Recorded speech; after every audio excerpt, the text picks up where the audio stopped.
So everybody is ready for the session. I think one new member had joined for today's class, right? Who is that? Avidnya Power, Avigha, Avigna. Okay, okay. Avigna Power.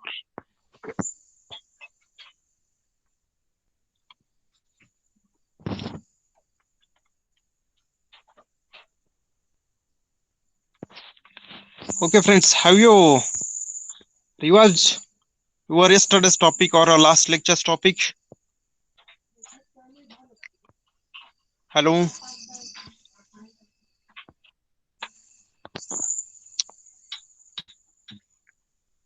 am I audible, guys, to everyone? Okay, so which chapter we are covering? All right, you have revised. Which topic or which lesson we are continuing? Anybody? Name of the topic, please, or the name of the lesson.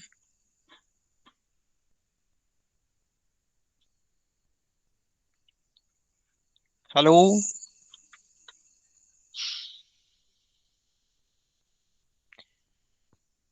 You have revised topic, na? What is the name of the topic or the lesson? Okay, it's fourth lesson. It's all right. And what it is about? All right, economic development or Indian economy. All right, Mahadev. Okay, friends. So don't forget to revise your topic. Okay. If you think that you will learn or you will revise or you will study everything at the time of the exam, then it is not possible. Okay, though you will cover the topic, but you will not able to read it thoroughly in detail and you will not get good marks. Okay, so kindly repeat the topic or revise the topic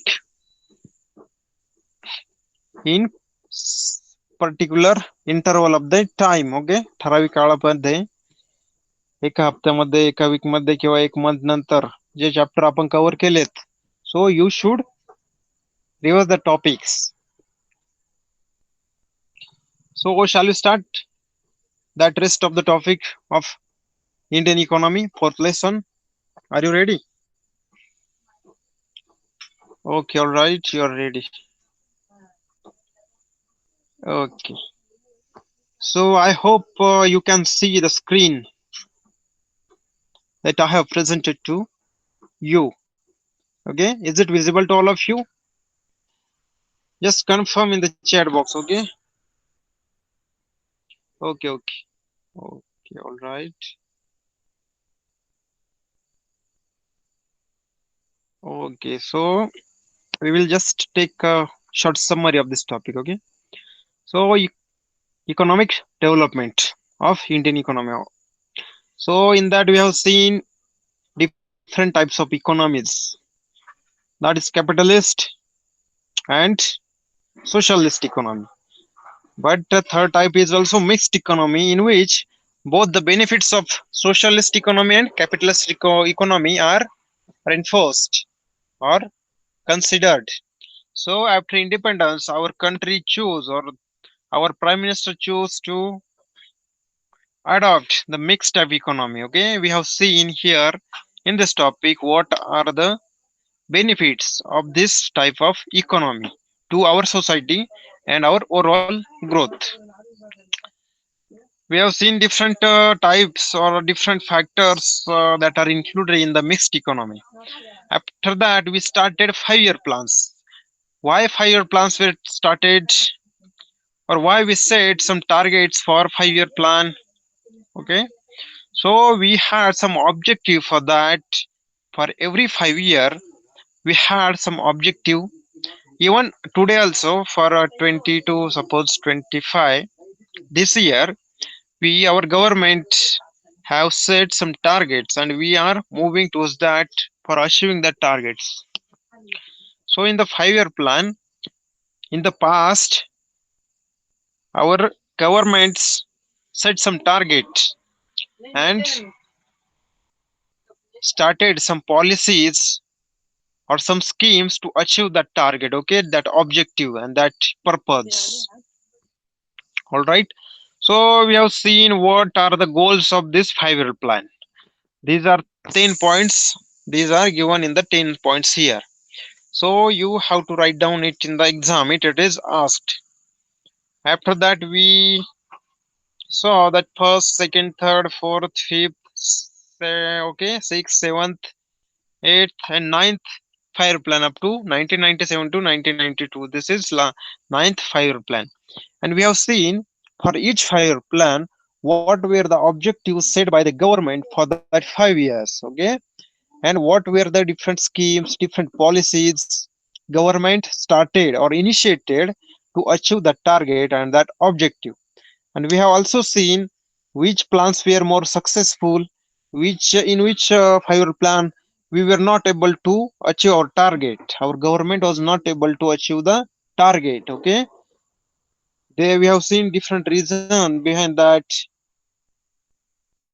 why government has not achieved that target, okay. So in the last session we have covered up to ninth 5 year plan, okay. So as you have said that you have revised the topic, it's a good thing. So friends, our next topic is the nationalization of banks.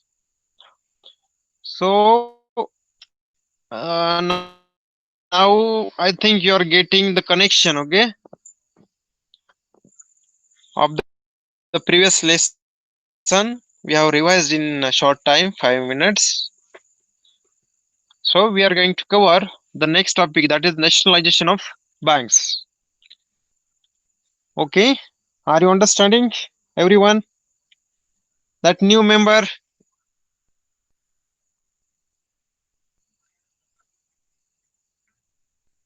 okay, who is new member here? Avikna Pawar. Okay, I hope all of you are getting my voice clear and screen is visible to all of you. Okay, so friends, let's start the topic, nationalization of banks. आता नावातच दिसतं nationalization of banks. What does it mean? That is बँकांचं राष्ट्रीयकरण करणं. Okay, बँकांचं राष्ट्रीयकरण करणं म्हणजेच to make the banks a public sector utility or public sector property or as a public sector bank. So here is the topic, that is nationalization banks. Let's start, okay? During the tenure of Prime Ministers Pandit Nehru and Lal Bahadur Shastri, banking was a monopoly of a private sector. Okay? Pandit Nehru जे आपले पहिले पंतप्रधान होते आणि लाल बहादूर शास्त्री भारताचे he was the second prime minister of our country in the tenure on. त्यांच्या काळामध्ये हे दोन्ही जे पंतप्रधान आहेत, पहिले आणि दुसरे, ज्यात पंडित जवाहरलाल नेहरू आणि लाल बहादूर शास्त्री, यांच्या काळामध्ये मुख्यत्वे बँकांच्यावर वर्चस्व हे प्रायव्हेट सेक्टरचं होतं. म्हणजे जे कर्ज वितरण करणारा मॅक्सिमम बँक होता किंवा आपण म्हणूयात सर्वच बँक्स, या सर्व प्रायव्हेट ओनरने ओन केलेल्या होत्या. या ठिकाणी फक्त प्रायव्हेट प्लेयरची मक्तेदारी होती. Okay, these banks represented different industrial groups. तर या ज्या बँक्स आहेत तर ह्या डिफरंट जे काही इंडस्ट्रियल ग्रुप्स आहे त्यांना रिप्रेझेंट करत असतात. म्हणजे जे काही सपोज आपण म्हणूयात तर Reliance industry, suppose Adani, Birla, या जे काही टाटा इंडस्ट्री आहेत, या काही इंडस्ट्री आहे सपोज, अशा इंडस्ट्रीलाच फक्त त्या बँक, प्रायव्हेट बँक रिप्रेझेंट करायच्या. and they used to give money or loans for that industries only. Okay, the directors of these banks we are working towards developing industrial sector and increasing its profit. तर ठराविकताच म्हणजे स्वाभाविक मुलांनो, या bank जर इंडस्ट्रीच्या पीपलने on केलेले असतील तर ते काय करणार, मुख्यतः कर्ज पण इंडस्ट्रीलाच देणार आणि त्यातून प्रॉफिट जास्तीत जास्त कमावणार. ओके, आणि सामान्य लोकांना मात्र कर्जाची जेव्हा आवश्यकता असेल तर ते देण्यासाठी या बँक टाळाटाळ करत असतात. Okay, in order to stop this, the government nationalized the Imperial Bank in 1955 and it got converted into State Bank of India. I think all of you know State Bank of India, right? And all of you might have their account in SBI, that is State Bank of India. Okay, so State Bank of India was imperial bank in 19 up to 1955. 1955 पर्यंत SBI अस्तित्वात नव्हती. तर त्या बँकेचं नाव काय होतं, Imperial bank. आणि ही bank private सेक्टरने on केलेली होती किंवा प्रायव्हेट प्लेयरने ओन केलेली होती. In 1955, government make that bank as a public sector, as a nationalized bank, on which control is of government. की ज्यावर सरकारचं नियंत्रण असेल, कोणत्याही प्रायव्हेट प्लेअरचं नियंत्रण नसेल. आणि त्या बँकेला त्यांनी नाव दिलं state bank of India. This bank opened several branches all over the country in a short while and played a major role in development. आणि थोड्याच काळामध्ये ही जी बँक आहे स्टेट बँक ऑफ इंडिया हिने भारतभर आपल्या शाखा विस्तारल्या, आपल्या शाखा ओपन केल्या. ओके, आणि छोट्याच काळामध्ये एक शॉर्ट पिरियड मध्येच तिने देशाचे काही डेव्हलपमेंट आहे त्यामध्ये एक मेजर रोल प्ले केला. Okay, so have you understood? You might be asked in the exam. Yeah, Dvijesh. Okay, you are giving attention. Huh? So, have you understood this topic? We have covered it in the last session also. Okay, right. So, let's move ahead. पुढे जाऊयात. Okay, background of nationalisation. आता या ज्या काही banks आहे या ज्या nationalise केल्यात त्यामागचं बॅकग्राऊंड आहे, त्यामागचं एक आपण कारण काय आहे हे बघणार आहोत. Okay, India had adopted a mixed economy after independence. Okay, भारताने स्वातंत्र्यानंतर मिक्स टाईप इकॉनॉमी अडॉप्ट केली, म्हणजे आपण तिचा स्वीकार केला. आपण कसं असतं मिक्स्ड इकॉनॉमी मध्ये फार प्रायव्हेट प्लेअरचं पण वर्चस्व नसतं आणि सगळ्या गोष्टी सरकारवर पण अधीन नसतात. यामध्ये सरकार म्हणजे गव्हर्नमेंट आणि प्रायव्हेट प्लेअर यांची मिक्स मध्ये भागीदारी चालते. ओके, म्हणजे एक संतुलित एक कंट्रोल त्यावर गव्हर्नमेंटचा असतो. Okay, nationalization of banks was essential to cover the deficits if they occurred while implementing different schemes. Okay, so friends, deficit माहिती आहे तुम्हाला? थोडक्यात आपल्या गव्हर्नमेंटचा जीडीपी असतो, म्हणजे दरवर्षी गव्हर्नमेंटला टॅक्स, इन्कम टॅक्स, सपोज आता आपण जीएसटी इंट्रोड्यूस केला आहे, तर यामधून जे काही पैसे मिळतात, समजा तुम्ही जर पेट्रोल घेतलं, तुम्ही कोणतीही वस्तू खरेदी केली तर त्यावर टॅक्स असतो आणि तो गव्हर्नमेंटला ऍज अ रेव्हेन्यू म्हणून जात असतो. तर हे गव्हर्नमेंट काय करतं, एखादी स्कीम केली, सपोज मी तुम्हाला मागच्या सेशन मध्ये सांगितलं की प्रधानमंत्री ग्राम सडक योजना ही अटल बिहारी वाजपेयी यांच्या काळात जी चालू झाली, तर त्या स्कीम साठी काही पैसे लागणार आहेत. सपोज त्या स्कीम साठी आपण कन्सिडर करूयात 100 रुपये पाहिजे आपल्या देशासाठी, परंतु सरकारकडे जमा झाले 90च रुपये. ओके, मग 100 रुपये वरचे 10 रुपये तर सगळं गव्हर्नमेंटकडे नाही आहे. मग गव्हर्नमेंट काय करणार, तर ते जो काही 10 रुपये जो कमी आहे त्याला डेफिसिट म्हणतात, फिस्कल डेफिसिट. ओके, आता ही जी काही स्कीम राबवायची आहे तिला जे काही 90 रुपये गव्हर्नमेंटकडे आहे पण 10 रुपये कमी आहेत, suppose we are taking just example. Okay, तर ते 10 रुपये इम्प्लिमेंट करण्यासाठी काय करावं लागतं, गव्हर्नमेंटला कर्ज घ्यावं लागतं वेगवेगळ्या बँकांकडून. मग गव्हर्नमेंटच्या हिशोबाने जर बँकिंग सेक्टर जर गव्हर्नमेंटच्या ताब्यात असलं तर government can cover that 10% amount. Okay, that 10 rupees government can take as a loan and proceed to develop the scheme. Okay, त्या स्कीम डेव्हलप करण्यासाठी गव्हर्नमेंट बँकेकडून लोन घेऊ शकतं. So the for that purpose nationalisation of bank was important. Also, the profits of these banks would come into the government treasury once they were nationalized. आता बँका कशासाठी चालतात, तर बँकांचा लोन कशासाठी देतात, तर बँकांचा उद्देश असतो प्रॉफिट कमवणं. ओके, तुम्हाला लोन जर दिलं तर बँक त्यावर इंटरेस्ट आकारतात, 4%, 10%, 11%, 15%. तुम्ही कोणत्या टाईपचं लोन घेताय किंवा कोणत्या बँक तुम्हाला लोन देते ह्या हिशोबाने. ओके, तर मग जे काही बँकांना जो काही या करातून जो पैसा मिळतोय किंवा इंटरेस्ट मधून या व्याजातून जो पैसा मिळतो आहे, ओके, तर त्यातून त्यांचा खर्च वगैरे मायनस करून त्यांना प्रॉफिट होत असतो. मग ह्या बँक जर नॅशनलाइज केल्या तर त्यांचा प्रॉफिट पण गव्हर्नमेंटकडे जाईल, म्हणजेच आपल्या भारत सरकारकडे जाईल. Okay, so this was also one motive behind the nationalisation of the bank. We have seen the one motto or the one motive here, one purpose here, that is to cover deficit if they occurred while implementing different schemes and the profits of the bank can come to government's treasury. म्हणजे गव्हर्नमेंटचे जे काही खजिना आहे तर त्यामध्येच ते profit येणार गव्हर्नमेंटला, इन्कम वाढणार गव्हर्नमेंटचा या through. Along with this, okay, हे जे काही दोन आपण कारण बघितले नॅशनलायझेशन का केलं त्याची. So they are adding one more point. Along with this, the policy of developing small industries and pharmaceutical industries had to be implemented. तर गव्हर्नमेंटला काय करायचं होतं, गव्हर्नमेंटला ज्या काही स्मॉल इंडस्ट्री आहेत, मीडियम अँड स्मॉल इंडस्ट्री, ह्या पण डेव्हलप करायच्या होत्या. आणि फार्मास्युटिकल जे काही वैद्यकीय क्षेत्र म्हणूयात किंवा जे औषध निर्माण क्षेत्र आपण म्हणतो, तिथे गोळ्या, समजा आपल्या मेडिकलच्या गोळ्या किंवा वेगवेगळ्या प्रकारचे औषध सिरप्स बनतात, तर या प्रकारचे इंडस्ट्री भारतामध्ये डेव्हलप करायचे होते. Okay. Lal Bahadur Shastri undertook the experiment of green revolution in order to overcome food shortage and drought. Okay. तर लाल बहादूर शास्त्री यांनी एक एक्सपेरिमेंट केला किंवा त्यांच्या काळातच ग्रीन रिव्हॉल्युशन म्हणजे हरित क्रांती झाली. तर ही हरित क्रांतीमुळे काय झालं, we become self sufficient in the food sector. म्हणजे अन्नधान्यांच्या बाबतीत आपला देश स्वयंपूर्ण झाला. म्हणजे भविष्यात कुठे दुष्काळ पण जर आला तर गव्हर्नमेंटकडं अन्नधान्यांचं इतकं स्टोरेज होतं की गव्हर्नमेंट 1-2 वर्षे लोकांना अन्नधान्य पुरवू शकतं.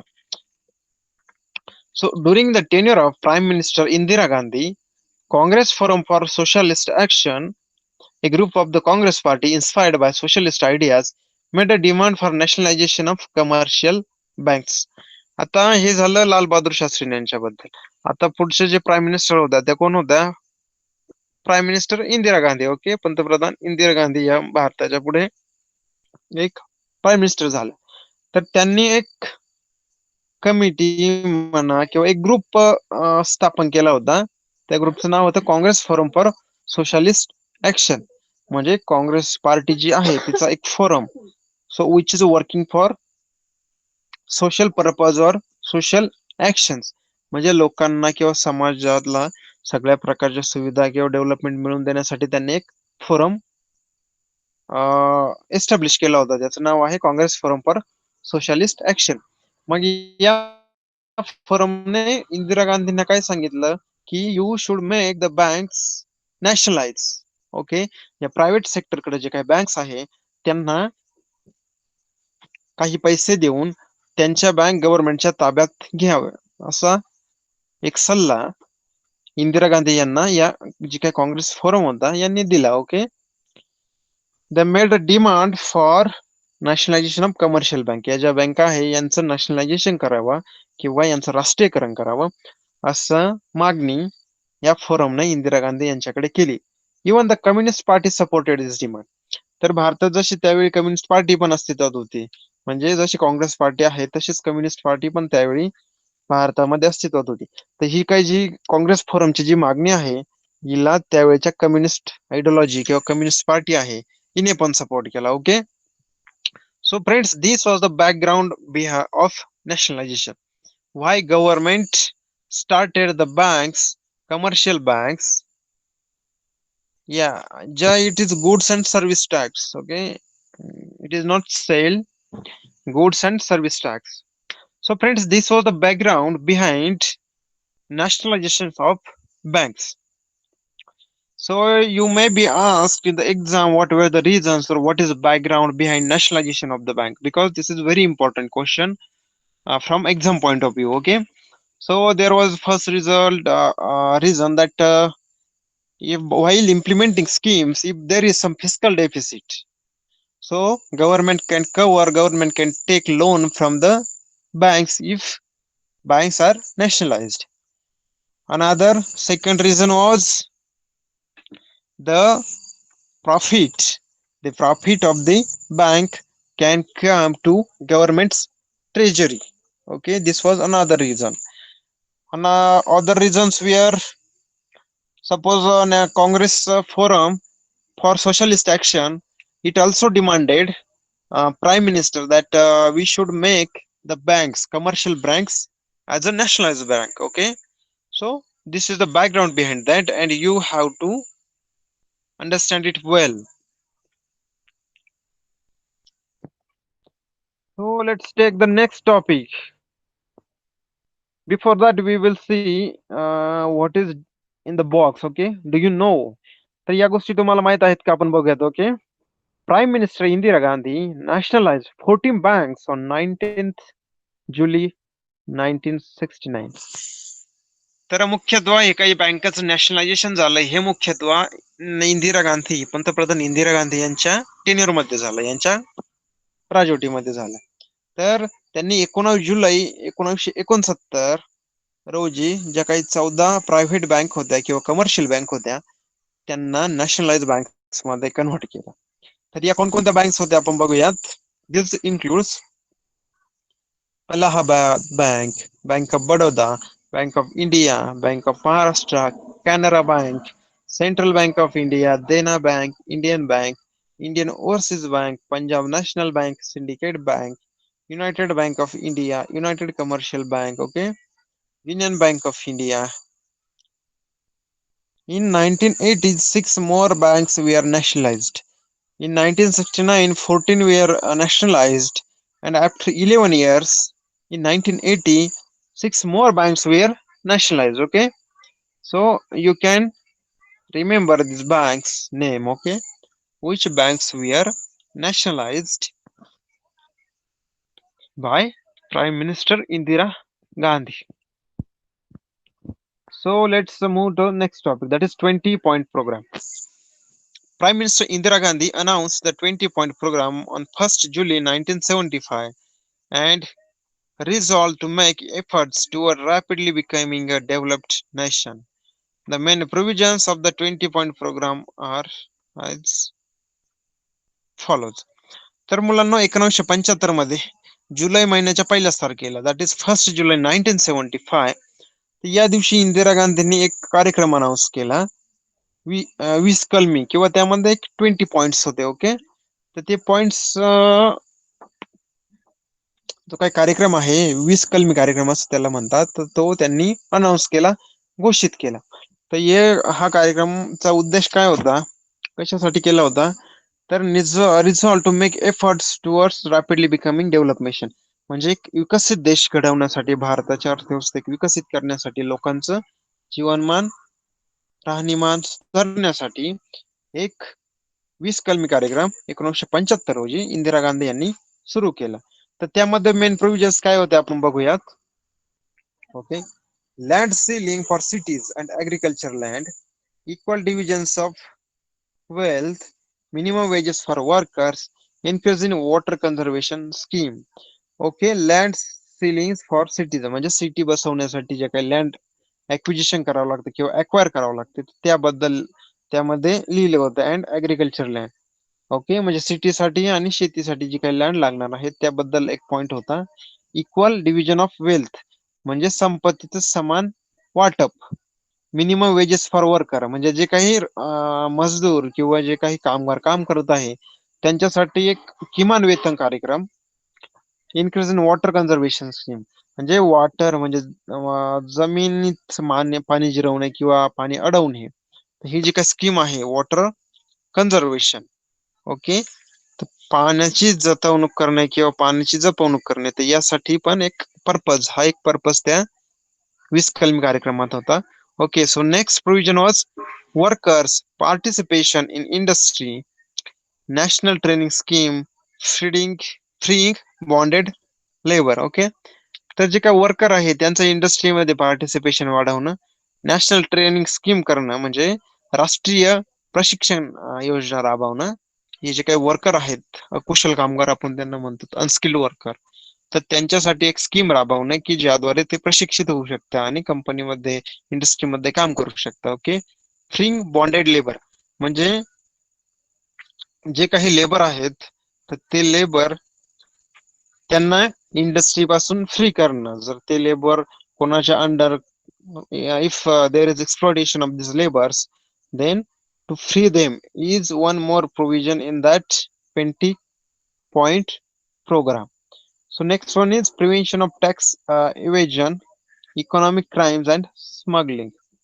तर जे काही टॅक्स इव्हेजन म्हणजे टॅक्सची जी काही चोरी आहे, ओके, लोक कर भरत नाही माहिती आहे ना, तर ही प्रिव्हेंट करणं, लोकांना त्यापासून प्रवृत्त करणं, लोकांना कर भरण्यासाठी एनकरेज करणं, इकॉनॉमिक क्राईम्स अँड स्मगलिंग म्हणजे आपली जी काही अर्थव्यवस्था आहे त्यामध्ये जे काही क्राईम्स लोक करत आहे तर ते कमी करणं, ते प्रिव्हेंट करणं आणि स्मगलिंग कमी करणं. So this we are the third provision in the 20 point program. The next one is regulation of prices of a basic necessities, improvement in the public distribution system. म्हणजे लोकांच्या ज्या काही बेसिक नेसेसिटी आहे, ज्या basic गरजा आहेत, okay, मूल गरजा आहेत, तर त्यांच्या प्राइस रेग्युलेट करणं, म्हणजे त्या अतिशय जास्तही होणार नाही आणि अतिशय कमी होणार नाही, म्हणजे सर्वांना त्या खरेदी करता येतील अशा पद्धतीने प्राइस रेग्युलेट करणं. आणि ती जी काही डिफरंट नेसेसिटीज आहे, डिफरंट स्कीम्स आहे किंवा डिफरंट गुड्स सर्व्हिसेस आहे, तर त्यांच्या डिस्ट्रीब्युशनसाठी, त्याच्या लोकांपर्यंत, तळागाळातल्या जनतेपर्यंत त्यांना पोहोचवण्यासाठी एक इम्प्रुव्हमेंट करणे, त्यामध्ये डिस्ट्रीब्युशन नेटवर्क मध्ये वितरण करण्यासाठी सुधारणा करणे. The next one is improvement in the textile industry by developing handloom sector, waiving loans for weaker sections, housing, communication facilities, making educational equipment available to school. Okay, here is many points given in the topic. Textile industry आहे त्याच्यामध्ये improvement करण्यासाठी handloom sector विकसित करणे, म्हणजे हातकाम जे आहे, हातमाग आपण म्हणतो त्याला, तर हा सेक्टर विकसित करणे, म्हणजे we have to develop that handloom sector so that textile industry will grow. Again विणकाम, म्हणजे विणकाम करणारे जे काही विकर सेक्शन आहे, जो काही कमकुवत वर्ग आहे, तर त्या वर्गाला लोन प्रोव्हाइड करणं, म्हणजेच त्याद्वारे ते विविंग मशीन, विणकाम करण्यासाठी मशीन घेऊ शकतील. ओके. हाऊसिंग म्हणजे घरांसाठी स्कीम राबवणं, कम्युनिकेशन फॅसिलिटीज प्रोव्हाइड करणं, making educational equipment available for शाळांसाठी मुलांना चांगल्या पद्धतीचे नॉलेज देण्यासाठी किंवा शिकवण्यासाठी काही इक्विपमेंट प्रोव्हाइड करणं. So these were the points that were included, these were the provisions that were included in the 20-point program. Okay, so any doubt in 20 point program, guys?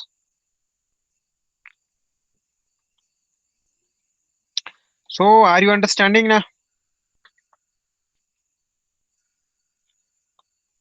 Okay, if anything you don't understood the topic that is taught by me, if you don't understand, please kindly ask, because you are not directly in front of me. This is a virtual platform we are using because of pandemic that's going in our country.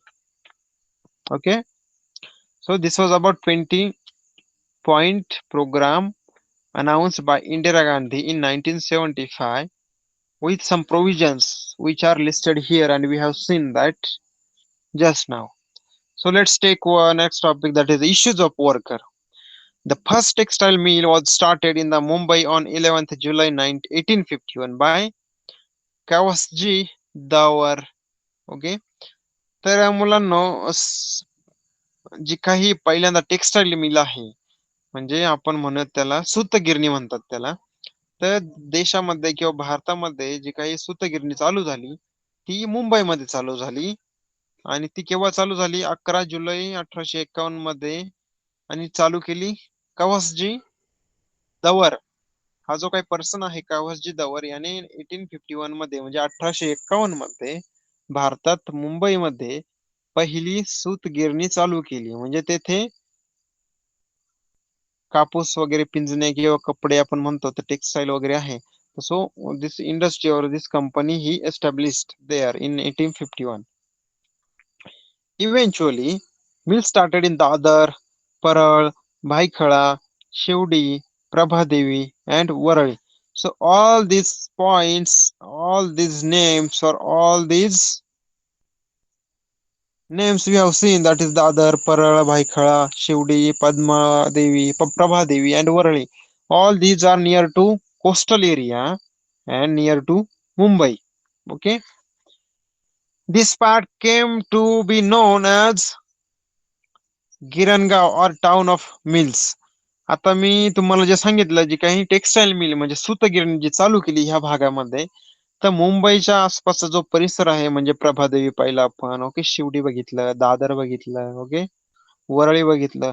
So या ठिकाणी मोठ्या प्रमाणात सूतगिरण्या स्थापन करण्यात आल्या. त्यामुळे या प्रदेशालाच गिरणगाव म्हणून ओळखण्यात आलं किंवा ओळखू जाऊ लागलं. कारण तेथे मोठ्या प्रमाणात सूतगिरण्या असल्या कारणाने it was non as Girangaon. म्हणजे त्यामध्ये मोठ्या प्रमाणात तेथे गिरण्या लोकांनी स्थापन केल्या होत्या as a industry, textile industry, textile mills मोठ्या प्रमाणात तेथे सुरू झाल्या होत्या.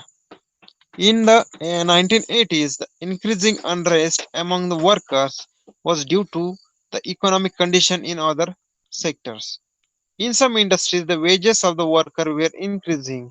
They were also getting more amount of as bonus. They were getting more facilities than the textile mill worker. आता मित्रांनो, आपण जे काही हे 5-6 रिजन बघितले किंवा आपण हे 5-6 नेम्स बघितले, या ठिकाणी मोठ्या प्रमाणावर सूतगिरण्या किंवा टेक्सटाईल मिल चालू झाल्या होत्या. मग त्यामध्ये मोठ्या प्रमाणात वर्कर पण काम करत असत. ओके, परंतु त्या वर्कर मध्ये 1980चं जे दशक आहे, so in 1980s there was unrest in the workers, म्हणजे त्या लोकांमध्ये एक अस्वस्थता किंवा अस्थिरता निर्माण झाली.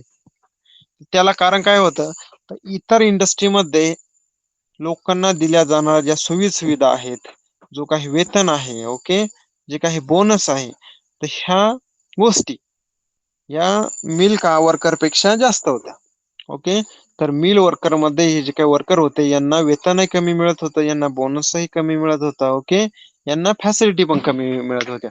So they were not satisfied with that in 1980s.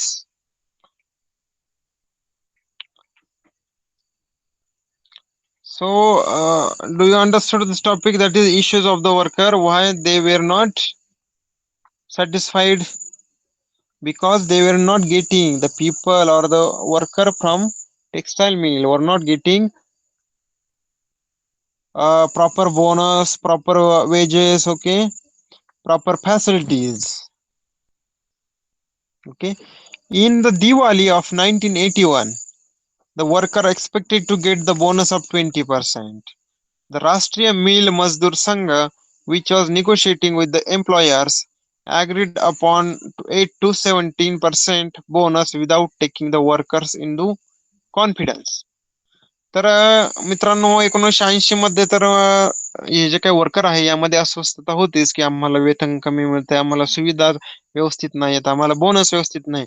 मग 1981 मध्ये एका वर्षाची जी पुढच्या वर्षी जी काही दिवाळी आली त्यांची, 1981 मध्ये जी दिवाळी आली, त्यावेळी वर्कर लोकांना असं वाटलं, जे काही त्यावेळी मिल मध्ये काम करणारे जे काही वर्कर होते त्यांना वाटलं की आम्हाला 20% बोनस मिळेल, म्हणजे 20% बोनस मिळेल या वर्षी. ओके, परंतु झालं काय, राष्ट्रीय मिल मजदूर संघ जो आहे, की जो वर्करच्या बाजूने लढत होता, तर त्यांनी काय केलं, त्यांनी एम्प्लॉयर सोबत, म्हणजे जे कंपनीचे मालक होते, सूतगिरण्यांचे मालक होते, त्यांच्या सोबत त्यांनी चर्चा केली. आणि हा जो काही मजदूर संघ आहे, राष्ट्रीय मिल मजदूर संघ, ओके, ही जी काही युनियन आहे, यांनी असं ठरवलं आणि मालकांसोबत असं ठरवलं की हे जे काही वर्कर आहे यांना 8 ते 17% बोनस द्यायचा. परंतु असे बोलणे वर्कर लोकांना तर वाटत होते 20%, परंतु राष्ट्रीय मिल मजदूर संघ आहे यांनी मात्र 8 ते 17% ठरवलं. परंतु ही गोष्ट वेतन जे काही मजदूर आहे यांना काही पटली नाही, कारण यांचं मत त्यामध्ये विचारात घेतलं गेलं नव्हतं. Okay, the cut in the bonus proved to be the cause of unrest. मग यामुळे काय झालं, जे काही त्यांचा 3% किंवा 12% जो काही बोनस कमी केलाय, वर्कर लोकांना जो 20% भेटणार होता, तर तो कंपनीच्या मालकांनी किती दिला, काहींना 8 दिला, काहींना 17% दिला. तर हा जो काही कट केला त्यांनी बोनस त्यांचा, तर त्यामुळे काय झाले, एक अस्वस्थता, एक अस्थिरता निर्माण झाली वर्कर्स मध्ये. Some workers went to doctor Datta Samant. Okay, Datta Samant. They asked him to accept their leadership. Workers of 65 mills came together and Dr. Datta Samant led the strike. So friends, Dr. Datta Samant is one person, okay, who was very famous person at that time. So because the people did not get the 20% bonus, that worker went to Dr. Datta Samant, who is a good name at that time, okay? And that workers asked him to become the leader of their union. तर हे जे काही worker आहे हे worker Datta Samant यांच्याकडे गेले आणि त्यांना बोलले की तुम्ही एक काम करा, आमच्यासाठी तुम्हीच आमचे नेते व्हा. ओके, आमच्या युनियन साठी तुम्हीच मुख्य नेते व्हा. Okay, you become the leader of our union. तर अशा वेळी काय झालं, जे काही 65 ज्या काही मिल आहे, ज्या काही सूतगिरण्या आहेत, त्यामध्ये जे काही हजारो वर्कर होते काम करणारे, त्यांनी काय केलं, त्यांनी आणि जे काही दत्ता सामंत आहे यांनी एक स्ट्राईक केली. ओके, एक मोर्चा काढा, एक बंद केला. सरकार त्या सूत मालकांचे, सूतगिरणीचे जे मालक होते त्यांच्या opposite. On 18th January 1982, 2.5 lakh workers went on strike. तर 18 जानेवारी 1982 मध्ये काय झालं, जवळपास 2.5 लाख जे काही वर्कर होते त्यावेळी सूतगिरण्यांमध्ये काम करणारे, ते सर्वजण स्ट्राईक वर गेले. ओके, ते सर्वजण त्यांनी हडताल केली, त्यांनी बंद केला. Girangaon mill stop running, making it seems like Mumbai's heart stop throbbing. तर काय झालं, यावेळी गिरणगाव म्हणजे जेथे गिरणींचा, सूतगिरणींचा मोठा समूह होता, तर त्या काळात त्या ठिकाणच्या सर्व गिरण्या बंद पडल्या. कारण सर्व जे काही गिरण्या आहेत, सर्व जे काही वर्कर आहेत, ते गिरणी मला कामगार जे आहेत, ते यांनी त्यावेळी संप पुकारला. तर सर्व गिरण्या बंद झाल्यामुळे काय झालं, त्याला एक त्यांनी उपमा दिली की जस काय मुंबईचा किंवा हार्टच बंद झालंय. कारण मित्रांनो, हे जे काही गिरण्या होत्या 24 तास चालत असतात, 8-8 तासांच्या शिफ्ट मध्ये. म्हणजे मुंबई ही कधीही थांबत नव्हती. एखाद्या शिफ्ट वरून रात्रीचा तुम्ही कोणत्याही वेळी रात्रीला कोणत्याही स्टेशनवर गेला, कुठेही मुंबईमध्ये जर गेला, तर तिथे कंटिन्यू त्या काळामध्ये जेव्हा सूतगिरण्या किंवा टेक्स्ट मिल त्यावेळी ते मोठ्या प्रमाणात होत्या, तर तेव्हा त्या काळात प्रत्येक शिफ्टला जाणाऱ्या लोकांमुळे, नाईट शिफ्ट करणारे, डे शिफ्ट करणारे, सपोज सेकंड शिफ्ट करणारे, यांच्यामुळे एक मुंबईमध्ये कंटिन्युअस 24 तास एक वर्दळ राहायची. परंतु यांनी जो संप पुकारला त्यामुळे काय झालं, अचानक तो बंद पुकारल्यामुळे, संप पुकारल्यामुळे ही वर्दळ थांबली. तर मुंबईचं एक प्रकारे एक हृदय किंवा हार्टच थांबल्यासारखी त्यावेळी एक इश्यू झाला. Okay, so are you getting the situation, friends? Yeah, Western Mumbai. Are you getting the situation? What is the situation at that time? People or the workers did not get their bonus as they expected. Okay, that Rashtriya Mill Mazdoor Sangh did not negotiate well with the employers. So employer only give 8 to 70% of the bonus at that Diwali. So there was unrest in the workers. So they went to Datta Samant and asked him to lead their union. And in 1982, they went on strike. Okay, they announced strike against the uh, uh, mill owners. And due to that, Girangaon totally stopped. That is, all the mills in the Girangaon stopped. Okay, so the Chief Minister of Maharashtra, Barrister A.R. Antule, set up a committee to solve this issue. आता या सर्व गोष्टी कुठे घडत होत्या, मुंबईमध्ये, आणि मुंबई आहे महाराष्ट्रात. तर मग आता हा तर 2.5 लाख वर्कर म्हणजे त्यावेळी फार मोठी अमाऊंट आहे, किंवा एक प्रचंड मोठ्या प्रमाणात एक समूह आहे. ओके, त्यांचा प्रश्न सॉल्व्ह करण्यासाठी त्यावेळेचे महाराष्ट्राचे जे सीएम आहेत, जे मुख्यमंत्री आहेत, ते कोण होते, ए आर अंतुले यांनी एक कमिटी स्थापन केली. Okay, he setup one committee to solve their issue. Later Babasaheb Bhosale become the chief minister of Maharashtra state. आता कमिटी तर ए आर अंतुले यांनी स्थापन केली, परंतु ते त्यांची आपण म्हणूयात त्या पायउतार झाले आणि त्यानंतर नवीन चीफ मिनिस्टर आले, Babasaheb Bhosale. Okay, he insisted that as per law he would talk only with the राष्ट्रीय मिल मजदूर संघ. आता आपण जर बघितलं राष्ट्रीय मिल मजदूर संघ, तर या राष्ट्रीय मिल मजदूर संघानेच मुख्यतः वर्कर लोकांना धोका दिला होता. कारण राष्ट्रीय मिल मजदूर संघाचं काम होतं की 20% बोनस एम्प्लॉयर कडून घेणं आणि ते मजदूर लोकांना देणं. ओके, तर जे काही नंतर जे काही बाबासाहेब भोसले हे जे काही सीएम झाले, महाराष्ट्राचे जे काही मुख्यमंत्री झाले, त्यांनी काय केलं, ते म्हणाले मी दत्ता सामंत यांच्या सोबत चर्चा करणार नाही, मी राष्ट्रीय मिल मजदूर संघ आहे त्यांच्या सोबतच चर्चा करणार. I will only talk to Rashtriya Mill Mazdoor Sangh. I will not talk to doctor Datta Samant. Okay.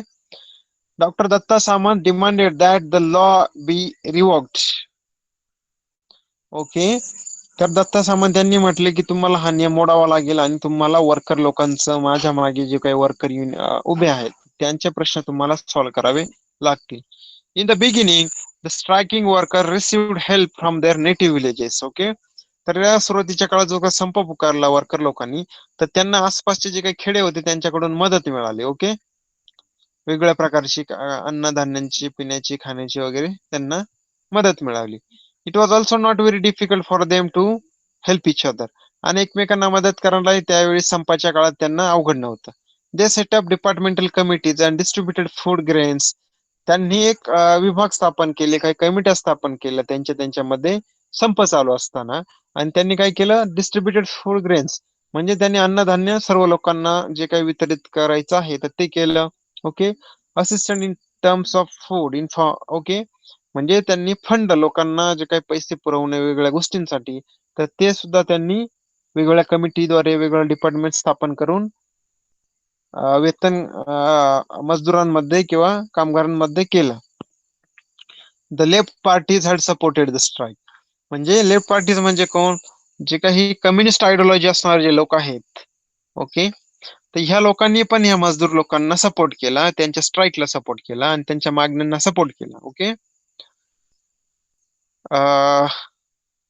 As the strike dragged on, efforts were made to split the striking workers' ranks. आता काय झालं, ही जी काही स्ट्राईक चालू होती बऱ्याच काळापर्यंत, त्यावेळी काय झालं, स्ट्राईक मध्ये फूट पाडण्याचा प्रयत्न चालू झाला. म्हणजे स्ट्राईक लोक बंद करतील, वेगवेगळे हातखंडे वापरून सरकारने ही जी काही स्ट्राईक आहे ती दडपण्याचा प्रयत्न केला. Even as the strike completed 6 months, the central government completely ignored it. 6 महिन्यांपासून हे जे काही वर्कर आहे, 2.5 lakh 2.5 lakh workers were striking. Still, central government did not give attention to them. Central government ignored their demands. Completely ignored. Okay. पूर्णपणे central गव्हर्नमेंटना, केंद्र सरकारकडे या स्ट्राईक कडे दुर्लक्ष केलं. The worker started a jail bharo agitation. Okay. मग या वर्करनी काय केलं, जेल भरो आंदोलन चालू केलं. म्हणजे तुम्ही आमचं आंदोलन दडपत असाल तर आम्हीही जेलमध्ये जाण्यास तयार आहोत. तुम्ही किती लोकांना, किती वर्करला जेलमध्ये ठेवतात आपण बघूयात, असं त्यांनी ठरवलं. आणि जेल भरो आंदोलन, जेल भरो एजिटेशन सुरू केलं. In September 1982, 1.5 lakh worker took a march on legislative assembly of Maharashtra state. तर हे जे काही 2.5 लाख लोक, 2.5 लाख वर्कर जे काही संप करत होते, स्ट्राईक करत होते, त्यामधील 1.5 लाख लोकांनी महाराष्ट्राचे जे काही विधान भवन आहे, ओके, तर त्यावर त्यांनी मोर्चा काढला. लेजिस्लेटिव्ह असेंब्ली आहे त्यावर त्यांनी मोर्चा काढला. It didn't help at all. तर एवढं सर्व करूनही त्या मजदूर लोकांचं म्हणणं ऐकलं नाही. ओके. सरकारने त्यांचं कोणत्याही मागण्या ऐकल्या नाही. The strike completed a year. आता हा संप पुकारून, हा बंद पुकारून ह्या कामगार लोकांना 1 वर्ष झालं जवळपास. This was the first strike to have gone for 1 year. भारतातली ही पहिली स्ट्राईक होती की जी पूर्णतः 1 वर्षभर चालली. हा संप पूर्णपणे 1 वर्षभर चालला. Okay. In this period about 1.5 lakh workers become unemployed. आता या सर्व काळामध्ये जवळपास 1.5 लाख लोक आहेत, 1.5 लाख जे काही मजदूर आहेत, जे काही कामगार आहेत मिलमध्ये करणारे, की जे सध्या संपावर आहे, तर त्यांचा रोजगार गेला, ते बेरोजगार झाले. As polyester had come into greater demand than cotton cloth, the sale of mill cloth has already got affected. आता तुम्हा सर्वांना माहितच असेल की जे काही मिल वर्कर आहे त्यामध्ये काय चालायचं, तर कापसापासून कापडाची निर्मिती चालायची, कापूस बिझनेस काम चालायचं. ओके. परंतु याच काळामध्ये काय झालं, पॉलिस्टरची शोध लागला, म्हणजे प्लास्टिकचा शोध लागला. आणि मुख्यत्वे लोकांमध्ये, समाजामध्ये या प्लास्टिकची मागणी वाढू लागली आणि स्वाभाविकता जे काही कापडापासून किंवा कॉटन पासून जे बघणाऱ्या वस्तू आहेत किंवा जे पिशव्या आहेत, कपडे आहेत, यांची मागणी निसर्गतः किंवा स्वाभाविकता कमी झाली कारण प्लास्टिकची मागणी वाढली. Okay. The mills moved from Mumbai to Surat in Gujarat. तर ह्या ज्या काही मुख्यत्वे ज्या गिरणगाव मध्ये ह्या मिल्स होत्या, तर ह्या मुख्यत्वे काय झालं, त्यांनी त्यांचं स्थानांतर चालू केलं आणि सर्व गिरण्या मुख्यत्वे सुरतला गेल्या गुजरातमध्ये. The central government nationalised 13 textile mills.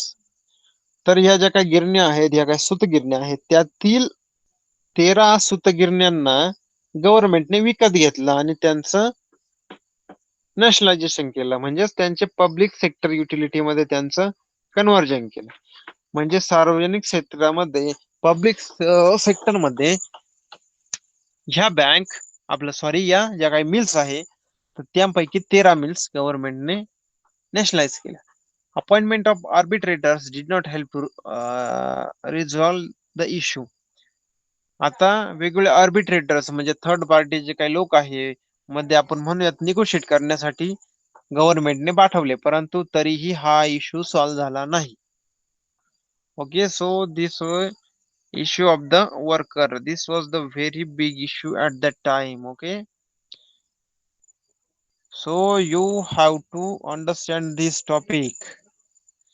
So let's see in the box what is, do you know, let's see what it in the box. The working class has contributed culturally as well as through folk theaters, folk art and literature. Annabhau Sati, Shahir Amar Sheikh, Shahir Sabre were popular for these programs aimed at public education. Poets like Narayan Surve, Namdev Dhasa portrayed a real life of workers through their poems. तर मित्रांनो, हे जे काही worker union होतं, हे जे काही त्या काळचं कल्चर होतं, कशाचं, सूतगिरण्या, त्यामध्ये काम करणारे कामगार, त्यांचे प्रश्न, ओके, त्यांचं आयुष्य, त्यांचं राहणीमान. सो हे जो काही वर्किंग क्लास आहे, हा जो काही कामगार वर्ग आहे, ओके, तर या कामगार वर्गाने सुद्धा आपले जे काही कल्चर आहे, आपली जे संस्कृती आहे, त्यामध्ये मोठ्या प्रमाणात योगदान दिलेलं आहे, कॉन्ट्रीब्युशन दिलेलं आहे. ते कसं दिलंय? फोक थिएटर म्हणजे लोकनाट्य, फोक आर्ट म्हणजे कोणत्याही प्रकारच्या लोककला आणि वेगवेगळे वाङ्मय. तर हे जे काही काम करणारे वर्कर असतील किंवा हा समुदाय असेल, हा जो काही क्लास आहे वर्करचा, तर याने वेगवेगळ्या प्रकारचे लोककला किंवा लोकनाट्य किंवा वेगवेगळ्या प्रकारचे साहित्य लिहिले. त्यामध्ये काही नावं फेमस आहे. अण्णाभाऊ साठे, त्यांना लोकशाहीर असं म्हणतात. अण्णाभाऊ साठे यांना ते शायरी करायचे. ओके. शाहीर अमर शेख, शाहीर हे जे काही नाव आहेत. So these were the popular for their programmes aimed at public education. म्हणजे समाजाला एक प्रकारे साक्षर करण्यासाठी, सुशिक्षित बनवण्यासाठी हे जे काय आहे लोकशाहीर अण्णाभाऊ साठे किंवा शाहीर अमर शेख, शाहीर साबळे, तर यांनी वेगवेगळे प्रोग्राम, वेगवेगळे कार्यक्रम केले की ज्यातून आपला समाज आहे तर हा शिक्षित झाला. पोएट्स लाईक, आता यामध्ये काही कवी पण आहे, त्यांच्या कवीमधून किंवा कवितेमधून त्यांनी हा जो काही कामगार वर्ग आहे यांचा प्रश्न, यांचे शोषण याबद्दल माहिती दिलेली आहे. Okay. So friends, this was about the issues of the workers. Here also one of the topic here given in the do you know box. Mahatma Jyotirao Phule's associate Narayan Meghaji Lokhande's efforts resulted in the weekly Sunday holiday for the mill workers from 1st January 1882. मित्रांनो, हे जे काही कामगार आहे ते मुंबईमध्ये गिरण गावामध्ये सूतगिरण्यांमध्ये काम करत असत, तर त्यांना पूर्वी 1882 अगोदर कोणत्याही प्रकारची सुट्टी दिली जात नसतात. म्हणजे आठवड्याचे 7च्या 7 दिवस, महिन्याचे 30च्या 30 दिवस आणि वर्षाचे 365 दिवस त्यांना काम करावं लागत असत. परंतु महात्मा ज्योतिराव फुले यांनी जो काही त्यांच्या अन्यायाला वाचा फोडली आणि त्यांचे जे काही असोसिएट, त्यांचे जे काही सहकारी होते नारायण मेघाजी लोखंडे, तर यांनी काही एफर्ट केले आणि त्या एफर्ट मुळेच काय झालं, तर हे जे काही जे गिरणी कामगार आहे तर त्यांना रविवार म्हणून एक सुट्टीचा दिवस म्हणून हप्त्यातून एक दिवस भेटायला लागला. म्हणजे 6 दिवस काम केल्यानंतर 7व्या दिवशी म्हणजे रविवारी त्यांना सुट्टी भेटत असे. हे सर्व साध्य झालं नारायण मेघाजी लोखंडे यांच्यामुळे, आणि ही घटना केव्हाची आहे? 1882च्या काळातली. Okay, have you understood the topic of mill workers issue guys? Mill workers issue. Okay, what about others? Have they understood the topic? Okay, okay, okay, all right, friends. So let's take the next topic.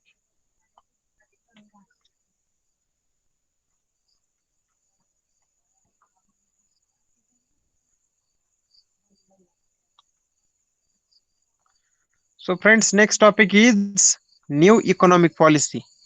The year 1991 is very important in the history of modern India. आधुनिक भारताच्या काळात 1991 हे जे काही वर्ष आहे, काही साल आहे, सगळ्यात महत्वाचं आहे. And I have told the same thing to all of you in every session or many sessions. Why this year is very important? Because in this year, the biggest economic reform we are implemented or announced in the India. Okay, the new economic policy after the 10th general elections. म्हणजे आपले काही जे 10व पंचवार्षिक election झालं, जे काही general लोकशाही आपलं लोकसभेचे जे काही 10व इलेक्शन झालं, त्यावेळी P V. Narasimha Rao become the prime minister of India. तर नरसिंहराव भारताचे त्यावेळी पंतप्रधान झाले. With doctor Manmohan Singh as finance minister, he adopted the new economic policy of linking India's economy with the global economy. तर हे प्राईम मिनिस्टर झाल्या झाल्या यांनी काय केलं? मनमोहन सिंग हे त्यावेळी फायनान्स मिनिस्टर होते. त्यावेळी वित्त मंत्री म्हणून डॉक्टर मनमोहन सिंग काम करत होते. तर ज्यावेळी नरसिंहराव पंतप्रधान झाले 1991 मध्ये, तर त्यांनी नरसिंह आपलं मनमोहन सिंग फायनान्स मिनिस्टर यांना घेऊन एक महत्वाचं काम केलं. त्यांनी काय केलं? भारताची जी काही इकॉनॉमी आहे तर तिला ग्लोबल इकॉनॉमीशी लिंक केलं, कनेक्ट केलं. For this fundamental changes were brought about in Indian economy. तर या सर्व कारणांसाठी भारतीय अर्थव्यवस्थेमध्ये काही मूलभूत चेंजेस किंवा मूलभूत बदल घडवून आणण्यात आले. Indian economy was brought in the tune with the global mainstream. म्हणजे ग्लोबल जी इकॉनॉमी होती, जी काही मुख्य धारा होती, तर त्या मुख्य धारेमध्ये जे काही मेन स्ट्रीम मध्ये भारताच्या इकॉनॉमीला त्यांनी आणलं. मी तुम्हाला सांगितलं की पूर्वीच्या काळात भारताची 1991 before 1991, before the new economic policy, there was inspector Raj और लायसन्स राज और रेड टेप शिप. म्हणजे लाल फितीचा कारभार किंवा एक कोणतीही गोष्ट तुम्ही उद्योग चालू करणं, कोणता बिझनेस चालू करणं, it was not very simple in India. You have to take too much permission at that time to start your small business, and no foreign investment was allowed in the country. म्हणजे भारतात कोणतेही foreign कंट्रीतली कोणतीही company येणार नाही, कोणीही माणूस भारतात invest करू शकत नव्हता. ओके, तर या जे काही न्यू पॉलिसी आहे जी आपण 1991 नंतर राबवली, तर त्याद्वारे आपण काय केलं? आपण लोकांना बिझनेस करणं इझी केलं. आपण आपली इकॉनॉमी ग्लोबलला ओपन केली, मार्केट आपण ओपन केलं, आणि बाहेरून पण भारतामध्ये इन्व्हेस्टमेंट येण्यासाठी आपण परमिशन दिली. During this period Indian economy was in a crisis situation. तर तुम्हाला मी जसं सांगितलं मागच्या वेळी की हा जो काही 1991 इयरचा जो काही पिरियड होता, हा जो काही काळ होता, या काळात भारताची जी काही आर्थिक अवस्था आहे, भारताची जी काही economic situation, it was very bad. It was economic crisis. म्हणजे भारतावर एक आर्थिक संकट आलं होतं. भारताला 15 दिवस पुरेल, आपल्या लोकांना 15 दिवस पुरेल एवढेच पैसे आपल्या देशाकडे होते. ओके, कारण आपल्या देशाला वेगवेगळ्या आपल्या लोकांना ज्या काही गोष्टी लागतात, तर त्या आपण बऱ्याचदा आयात करत असत, बाहेरून विकत घेत असत. आणि बाहेरून विकत घेण्यासाठी काय लागतं? तर आपल्याला डॉलर पाहिजे, आणि आपल्याला आपण रुपयामध्ये बाहेरच्या देशांना पैसे देऊ शकत नाही, आपल्याला ते डॉलर मध्ये द्यावं लागतं. आणि 1991 मध्ये सिच्युएशन अशी आली की भारताकडे फक्त 15 दिवस पुरतील, 15 दिवस लोकांना आपण खाऊ पिऊ घालू शकू एवढेच पैसे राहिले होते. So it was in economic crisis. Before PV Narasimha Rao government took charge, Chandrasekhar was the prime minister. During his tenure, the rate of inflation was 17%. म्हणजे मित्रांनो, ज्यावेळी नरसिंहराव हे 10व्या पंचवार्षिक इलेक्शन मध्ये पंतप्रधान झाले, त्या अगोदर पंतप्रधान कोण होते? चंद्रशेखर. तर त्यांच्या काळामध्ये चलनवाढीचा दर, इन्फ्लेशनचा दर हा जवळपास 17% होता. ओके. इन्फ्लेशन म्हणजे चलनवाढ, म्हणजे आपली काय रुपयाची किंमत आहे ती कमी होणं आणि मार्केटमध्ये पैशाचा फुगवणी किंवा पुरवठा मोठ्या प्रमाणात वाढणं. तर थोडक्यात इन्फ्लेशन म्हणजे काय असतं मित्रांनो? आज सपोज एखादी वस्तू तुम्हाला 5 रुपयांना मिळते, परंतु एक महिन्यानंतर सिच्युएशन अशी झाली की इन्फ्लेशन वाढलं. ओके, चलनवाढ वाढली. म्हणजे तीच वस्तू जी काही तुम्हाला 5 रुपयाला भेटते आहे, ती वस्तूच 15 रुपयाला भेटते. म्हणजे त्याला म्हणतात इन्फ्लेशन, महागाई किंवा चलनवाढ. Economic growth had economic growth rate had gone down by 1.1%. म्हणजे भारताचा जो काही जीडीपी आहे तो दरवर्षी फक्त 1.1% न वाढत असे. म्हणजे जर 1990 मध्ये जर भारताचं इकॉनॉमी किंवा भारताचा जीडीपी जर कन्सिडर करू 100 रुपये आहे, तर पुढच्या वर्षी फक्त तो 1 रुपयाने वाढला. म्हणजे तो फक्त 101 रुपया की 10 रुपये 10 पैसे झाला थोडक्यात. तर हा रेट म्हणजे फार कमी आहे. Okay. India had foreign exchange reserve only enough to last for imports for a week. हा, हे बघा इथे दिलेलं आहे सिच्युएशन त्यांनी. मी तुम्हाला जर जसं सांगितलं की फक्त 15 दिवस एवढेच पैसे आहेत, परंतु त्यांनी पुढेही जाऊन पुस्तकामध्ये असं दिलं आहे की foreign exchange reserve was only enough for last import of a week. म्हणजे 15 दिवस दूर राहिले, आपण फक्त एक हप्ताभर आपल्या लोकांना अन्नधान्य पुरवू शकू, एवढाच फॉरेन रिझर्व्ह आपल्याकडे शिल्लक होता, एवढेच पैसे आपल्याकडे शिल्लक होते. It had become difficult to pay back its loan and even give the interest on it. म्हणजे तुम्हाला मी सांगितलं की गव्हर्नमेंटचं काही जे डेफिसिट होतं, म्हणजे गव्हर्नमेंटला सपोज एखादी स्कीम राबवण्यासाठी 100 रुपये पाहिजे, तर गव्हर्नमेंटकडे 90 रुपये, मग गव्हर्नमेंट काय करतं, 10 रुपये कर्ज घेतं. तर ते कर्ज गव्हर्नमेंटला इंटरेस्ट द्यावं लागतं, लोन द्यावं लागतं, त्यावर व्याज द्यावं लागतं. तर हे व्याज देणं पण गव्हर्नमेंटला त्या काळात शक्य नव्हतं, कारण गव्हर्नमेंटकडे पैसे फार थोडे होते. Okay. It was very difficult to pay interest on the loan. In May 1991, the government had tried to control the situation by selling some of its gold reserve and by mortgaging some. तर ही situation tackle करण्यासाठी गव्हर्नमेंटनं काय केलं? गव्हर्नमेंटनं स्वतःकडचं सोनं जरासं विकलं. तर सोनं विकलं, त्यातून समजा काही पैसे आले आणि गव्हर्नमेंटनं काय केलं, हे जे सोनं आहे ते काही विकलं आणि काही तारण ठेवलं. ओके. तर त्यातून गव्हर्नमेंटला काही पैसे आले आणि गव्हर्नमेंटनं हे जो काही पैशाचा प्रॉब्लेम आहे, ओके, तो सॉल्व्ह करण्याचा प्रयत्न केला. Before the Chandrasekhar government, the VP Singh government had incurred a liability of over 10,000 crore rupees on the economy by waiving off the loan of all farmers. तर मित्रांनो, गंमत आणखी अशी झाली, आपण जे काही शेतकरी कर्जमाफी जी म्हणतो, तर त्या काळात जेव्हा PV नरसिंहराव हे प्राईम मिनिस्टर झाले, तर त्यांच्या आधी जे काही चंद्रशेखर हे जे काही पंतप्रधान होते, त्यांनी काय केलं, भारतातील जे काही सर्व काही शेतकरी आहे बरेचसे, तर त्या सर्वांना कर्जमाफी देऊन टाकली. तर ते कर्जमाफी दिल्यामुळे काय झाले, ते सरकारवर पुन्हा बोजा आला. आता सरकारकडे ऑलरेडी पैसे नाहीत, वरून शेतकऱ्यांना 10,000 करोडची कर्जमाफी पण द्यायची. ओके. हे बघा, here is given 10,000 crore rupees. तर ही कर्जमाफी दिल्यामुळं गव्हर्नमेंटला आणखी लोन घ्यावं लागलं. तर तो एक आपल्या अर्थव्यवस्थेवर एक बोजा झाला. Okay. It was liability, it was burden on Indian economy by giving the loans to farmers. Sorry, loan त्यांचं जे काही माफ केलं.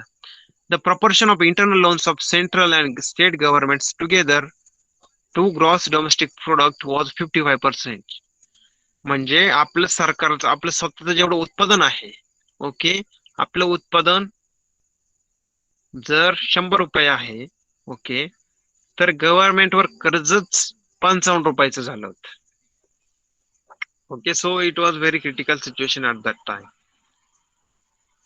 In 1980s, 1981, foreign loan was 2,350 crores dollar. It increased to 380 crore dollars in 1991.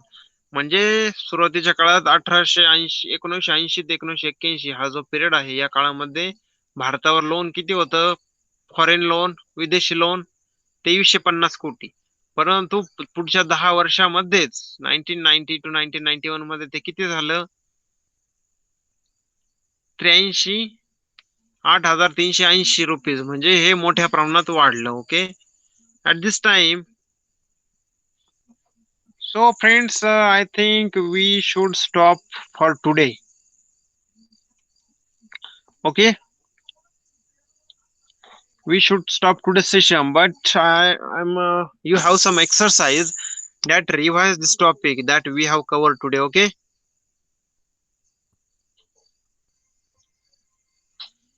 hello guys.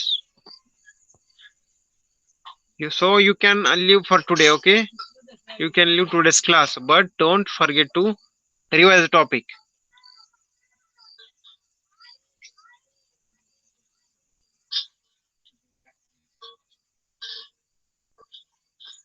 Okay, goodbye everybody, good night. Revise the topic properly.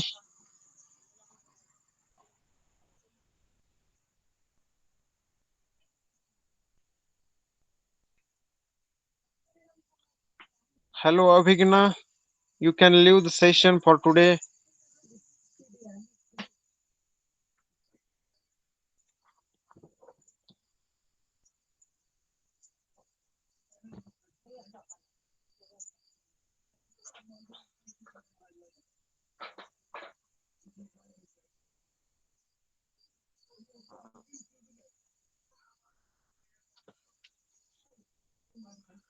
Hello Abhigna, you can leave the session. Am I audible?